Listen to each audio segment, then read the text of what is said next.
तो अभी हम जो बात कर रहे थे वो ये है कि पीस ऑफ माइंड जो है वो बेशकीमती है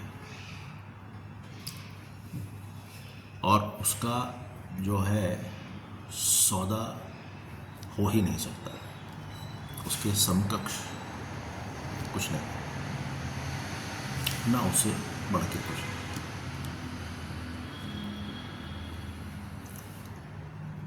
सिर्फ एक चीज़ है जो कि पीस ऑफ माइंड को डिस्टर्ब कर सकती है, जिसका पोटेंशियल है, और वो है शारीरिक ज़रूरतें, बुनियादी शारीरिक ज़रूरतें।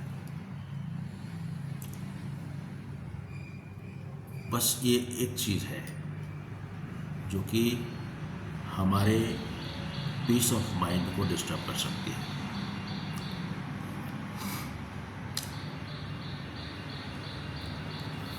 अब कई बार क्या होता है कि इस बुनियादी शारीरिक ज़रूरत को हम अपनी मन की ज़रूरतों के साथ या तो कंफ्यूज करते हैं या शारीरिक ज़रूरतें पूरी करने की अति करते हैं, और इन दोनों ही केसेस में हम उस पीस ऑफ माइंड को दूसरे तरीके से डिस्टर्ब करने लग जाते हैं। तो जहाँ पे कि हम देखते हैं कि एक लोअर लिमिट ज़रूरी है, उस पीस ऑफ माइंड को मेंटेन रखने के लिए बुनियादी कुछ ज़रूरतें हैं, वो ज़रूरी है। एक तरफ ये है, मगर उसकी जो अपर लिमिट है, हमको वो उस लिमिट का भी इल्म होना चाहिए, और उस वेग के साथ बह जाने की जो टेंडेंसी है, उसके पार आने की या उस ना बहने की हिम्मत और ताकत होना जरूरी है। नहीं तो